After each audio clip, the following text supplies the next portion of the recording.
जय श्री कृष्ण। भगवद गीता का दूसरा अध्याय श्लोक नंबर 46।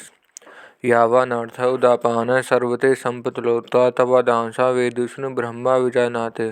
इसका हिंदी अर्थ है, सब तरफ से परिपूर्ण महान जलाशय के प्राप्त होने पर छोटे गड्ढे में जो भरे जलने में जितना प्रयोजन अर्थात कुछ भी प्रयोजन रहता है, वेदों और शास्त्रों के तत्व से जानने वाले ब्रह्म ज्ञान का संपूर्ण वेदों में उतना ही प्रयोजन रहता है, अर्थात कुछ भी प्रयोजन नहीं रहता। इसकी व्याख्या है, जल से सर्वथा परिपूर्ण स्वच्छ निर्मल महान सरोवर के प्राप्त होने पर मनुष्य को छोटे छोटे जलाशयों की कुछ भी आवश्यकता नहीं रहती। कारण कि छोटे से जलाशय में अगर हाथ पैर धोए जाएं तो उसमें मिट्टी घुल जाने से वह स्नान के लायक नहीं रहता, और अगर उसमें स्नान किया जाए तो वह जल कपड़े धोने के लायक नहीं रहता। यदि उसमें कपड़े धो जाएं तो वह जल पीने लायक नहीं रहता। परंतु महान सरोवर के मिलने पर उसमें कुछ करने पर भी उसमें कुछ भी फर्क नहीं पड़ता था।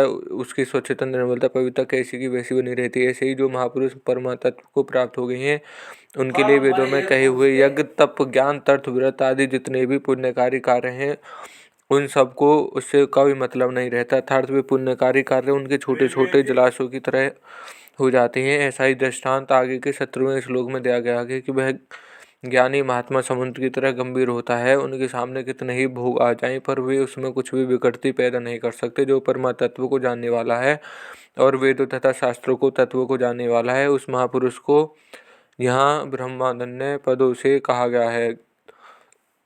तावान कहने का तात्पर्य है कि परमात्मा तत्व की प्राप्ति होने पर तीनों गुणों से रहित हो जाता है, वह निर्द्वंद हो जाता है, अर्थात उसमें राग द्वेष आदि नहीं रहते। वह नित्य तत्व में स्थित हो जाता है, वह निरोग क्षेम हो जाता है, अर्थात कोई वस्तु मिल जाए और मिली हुई वस्तु की रक्षा होती रहे, ऐसा उसमें भाव भी नहीं होता। वह सदा ही परमात्मा तत्व प्राण रहता है। परिशिष्ट भाग, सांसारिक भोगों का अंत नहीं है, अनंत ब्रह्मांड है और उसमें अनंत तरह के भोग हैं, परंतु उनका त्याग कर दें, उनसे असंग हो जाए, उनका अंत आ जाता है। ऐसी ही कामनाएं भी अनंत होती हैं, परंतु उनका त्याग कर दें, निष्काम हो जाए तो उनका अंत आ जाता है।